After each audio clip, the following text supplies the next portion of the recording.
ചെന്നൈ നഗരം.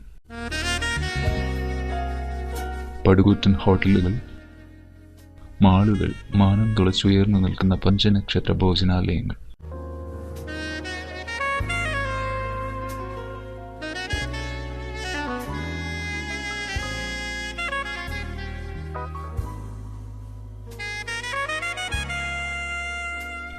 ദിവസം തോറും ഇന്ത്യ എന്ന മഹാരാജ്യത്തിന്റെ വരുമാനത്തിൽ നല്ലൊരു പങ്കും കൈകുമ്പിളിൽ ചേർത്ത് വയ്ക്കുന്ന ഒരു മെട്രോപൊളിറ്റൻ നഗരമാണിത്.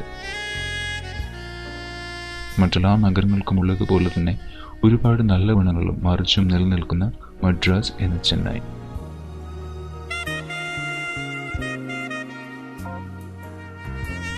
തമിഴ്നാടിന്റെ തലസ്ഥാന നഗരിയായ ചെന്നൈ ഒരു പ്രത്യേക മേഖലയെന്നില്ലാതെ എല്ലാത്തരം വാണിജ്യങ്ങൾക്കും വളക്കൂറുള്ള മണ്ണാണ്.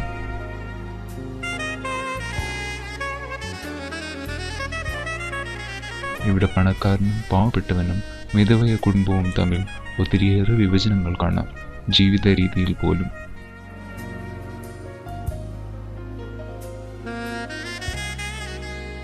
എങ്കിലും സാമൂഹികമായി ആ വേർതിരിവ് മങ്ങി നിൽക്കുന്നു. ഒരുപോലെ പാവപ്പെട്ടവനും പണക്കാരനും തലയുയർത്തി നടക്കാവുന്ന നഗരം.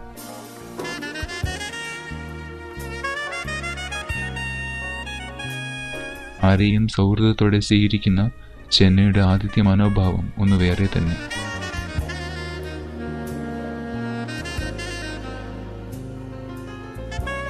അഹംഭാവമില്ലാതെ ചുറുചുറുക്കോടെ നാടിനെയും നാട്ടാരെയും സേവിക്കാൻ സന്നദ്ധരായിരിക്കുന്ന തൊഴിലാളി വർഗവും അതേ തട്ടിൽ തന്നെ മുതലാളി വർഗത്തെയും കാണാനാകുമെന്നതും ഒരു പ്രത്യേകത തന്നെ.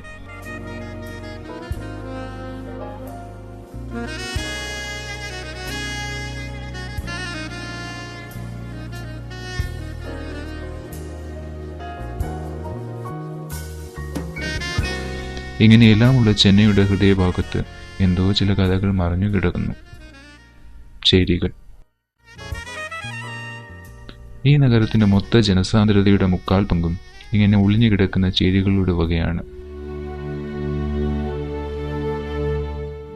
അപ്രതീക്ഷിതമായി അങ്ങനെ ഒരു ചേരിയിൽ ഞാൻ എത്തിപ്പെട്ടതാണ് ഈ കഥയുടെ ഹേതു എന്ന് തന്നെ പറയേണ്ടിയിരിക്കുന്നു.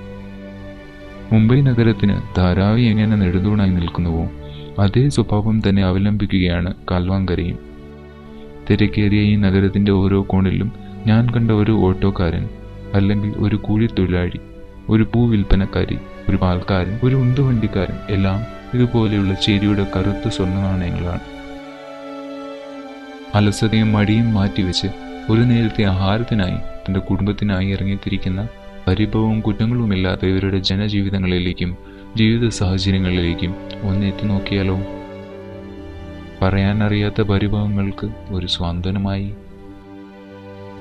ഇതാ ഈ തിരക്ക് പിടിച്ച പാതയിൽ നിന്നും അല്പം കണ്ണൊന്ന് മാറ്റി പതിപ്പിച്ചാൽ കാണാം ഒരു ചെറു ആറ്.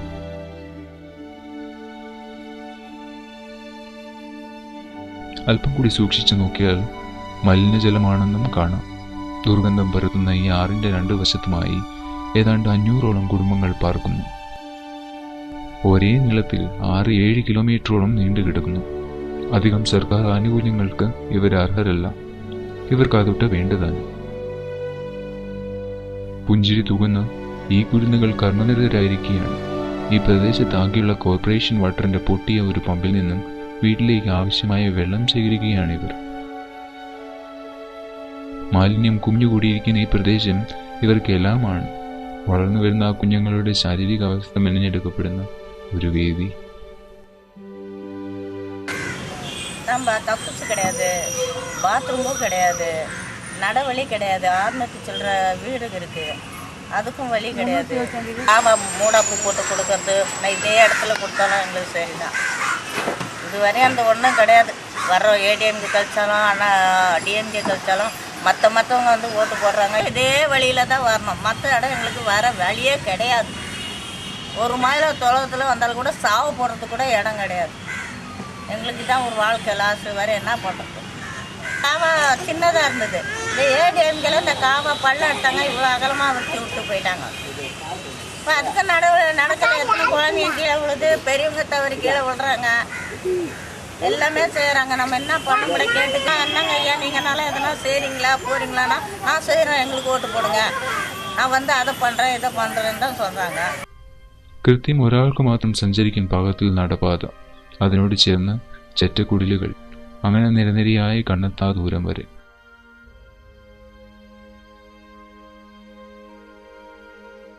ഈ ജലം മലിനമാക്കപ്പെടുന്നത് മറ്റൊന്നും കൊണ്ടല്ല, വ്യവസായശാലകളിൽ നിന്നും പുറന്തള്ളപ്പെടുന്ന മാലിന്യങ്ങൾ തന്നെ.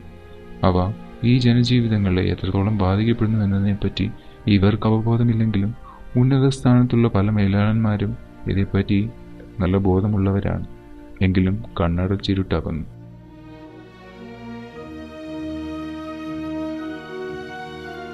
പക്ഷേ ഇവർ ഇരുട്ടിലാകാൻ തയ്യാറില്ല.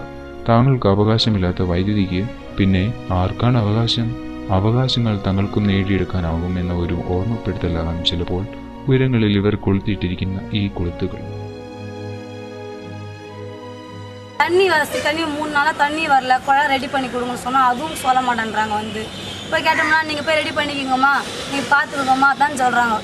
கொசு தொல்லுக்கு ரொம்ப தாங்க முடியாமல் நாங்கள் எல்லாம் ரோட்டு மேலே போய் படுப்போம். அந்த இடத்துக்கு வர அடிச்சுப்போம். நாங்கள் படுக்கிறதுக்கு இந்த இடம் எங்களுக்கு, இந்த இடம் எங்களுக்கு அடிச்சுப்போம். அதெல்லாம் என் தம்பி எங்கள் எல்லாருமே கும்பலாக ஒரு 9 பேர் படுத்துருந்தாங்க. வண்டிக்காரன் வெடிக்காலம் 3 மணிக்கு கரெக்டாக ஃபுல்லாக அப்படி ஏற்றி தலை இப்போ டயரே நெஞ்சு மேலே உட்காந்துச்சு. கண்ணுலாம் வெளியே வந்து செத்துட்டான் என் தம்பி. அது கொக்கி போட்டு நாங்களே போய் கேட்டோம், கரண்ட் கொடுங்க எங்களுக்கு, ஒன்சோர்ஸ் மாரி கரண்ட் கொடுங்க, நாங்கள் போட்டுக்கிறோன்னு கேட்டோம். கேட்டதுக்கு அவங்க கொடுக்க மாட்டேன், நாங்கள் இது தண்ணி போகிற வழியாக இருக்கு தரோம் நாங்கள் அப்படின்னு சொன்னாங்க. சொல்லி ஆயிடுச்சு 6 வருஷம் கிட்ட ஆகுது. இன்னும் எதுவும் இந்த வசதியும் பண்ணி கொடுக்கல, ஒன்றும் இல்லை. நாங்களே கொஞ்சம் காசு போட்டு கொக்கி அடிச்சு கரண்ட் எல்லார் வீட்டுக்கும் போட்டுனோம். நாங்கள் போட்டு 2 வருஷம் ஆகுது. அந்த கரண்ட் பசங்க படிக்கிறது கரண்ட் வசதி இல்லை. ரோட்டு மேலே போய் படிச்சா பார்க்குறவங்கலாம் கேவலமாக நினைக்கிறாங்க. என்ன இது இப்படி பசங்கள்லாம் இப்படி படிக்குதுங்களே அப்படின்னு சொல்லி கேவலமாக நினைக்கிறாங்க. அதுக்கோசம் எங்கள் வசதிக்கு அவசரம் நாங்கள் ஆளுக்கு 500 300 போட்டு ஒயர் வாங்கி வந்து நாங்கள் கொக்கி வச்சு நாங்கள் கரண்ட் போட்டுக்கோம். என் பசங்க படிக்கிறதுக்கோசரம் தான் நாங்கள் கரண்ட் போட்டுருக்கோம். நிறைய இப்போ கவர்மெண்ட்டில் படின்றாங்க. நாங்கள் எப்படி படிக்கிறது கரண்ட் இல்லாமல்? ரோட்டு மேலே போய் படுத்தாலும் படித்தா வண்டிக்கார ஏறிடுவானா, வண்டிக்கார ஏற்றிடுவானா அப்படின்னு கஷ்டப்படுறோம். அதாலேயே நாங்கள் யாருமே எங்கள் வீட்டில் நானும் படிக்கல, எங்கள் வீட்டுக்காரும் படிக்கல. படிக்கணும் தான் எங்களுக்கு ஆசை. ஆனால் இப்போ இந்த வருஷத்தில் எப்படி படிக்க முடியும்? இல்லை யாருமே நான் இப்போ எனக்கோசம் என் பிள்ளைங்களை கரண்ட் எப்படின்னா காசு செலவு பண்ணாலும் பரவாயில்ல, நம்ம கரண்ட் போடணும் அப்படின்னு சொல்லி தான் 1500 காசு கொடுத்து ஒயர் வாங்கி போட்டு நாங்கள் கொக்கி வச்சு கரண்ட் போட்டு ரேஷன் கார்டில் போனால் பருப்பு கொஞ்சம் 1 கிலோ பருப்பை வந்து 3/4 எடை போட்டு அதில் 100 கிராம் பருப்பு அடிக்கிறாங்க. சர்க்கரை கம்மி, அதில் அது வந்து 1/2 கிராம் சர்க்கரை போட்டு 1/2 கிலோ சர்க்கரை 1 கிலோ சர்க்கரை வாங்கினா அதில் 1/2 கிலோ சர்க்கரை கம்மியாகுது. கிருஷ்ணால் 10 லிட்டர் வாங்கினா 9 லிட்டர் தான் இருக்குது, 8 லிட்டர் தான் இருக்குது. 2 லிட்டர் அதில் அடிச்சிடுறாங்க. கரெக்டாக இப்படி தான் கரெக்டாக தான் போகிறோம். மக்களுக்கு தான் போடுறோம், மக்களுக்கு தான் பண்ணுறோம். மக்களை வாங்குது அரிசி. நாங்களாம் 30 அரிசி தான் வாங்கி சாப்பிட்றோம் சார். ஏன்னா என் பசங்க ரேஷன் அரிசி சாப்பிட மாட்டாங்க. ஏன்னா அந்த அரிசி ஒரு டைமில் நல்லா இருக்குது, ஒரு டைமில் கொட்டை கொட்டையாக இருக்குது. அதுக்கு முழுங்கலாம் ஜீரணம் ஆக மாட்டேங்குது, வாந்தி வருது, வாமிட்டு வருது, இல்லை பேதி ஆகுது. சர்க்கரையில் கூட பாருங்க ஃபுல்லாக கோதுமை கலந்துருக்கும், ரவை கலந்துருக்கும், எல்லாம் கலந்துருக்கும். സുത്തമാവേ இருக்க മാട്ടത് റേഷനിലേ കൂടെ. ചെന്നൈയുടെ അസഹനീയമായ ചൂടിനെ പ്രതിരോധിക്കാൻ ഇവരുടെ വീടുകൾ സജ്ജമല്ലെങ്കിലും ശരീരം നന്നേ അതിനായി സജ്ജമാക്കപ്പെട്ടവയാണ്. ഒരു പക്ഷേ അങ്ങനെ ഒരു ന്യൂനപക്ഷ സമുദായവും നമുക്ക് ആവശ്യമല്ലേ എന്ന് തോന്നിപ്പോകുന്നു.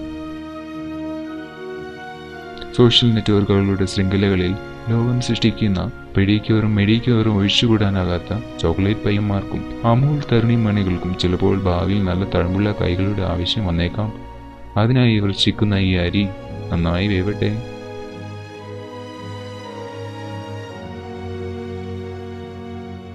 ഓരോ വീടിനും ഉള്ളത് കേവലം ഒരേ ഒരു മുറി മാത്രമാണ്.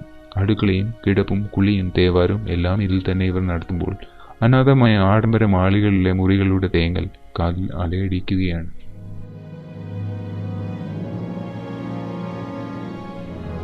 ഇനിയും ഒത്തിരി എന്തൊക്കെയോ ഇവരിൽ നിന്ന് ഗ്രഹിക്കാനുണ്ടെന്ന് മനസ്സിലാക്കി അടുത്തേക്ക് കടന്നു ചെന്നപ്പോൾ തുറന്നു കാട്ടിയത് വലിയൊരു കാഴ്ചയായിരുന്നു.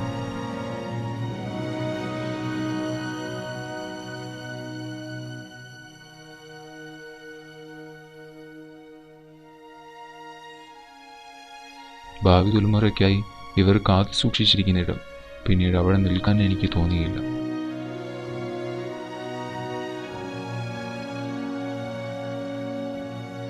അവർ ജീവിക്കട്ടെ.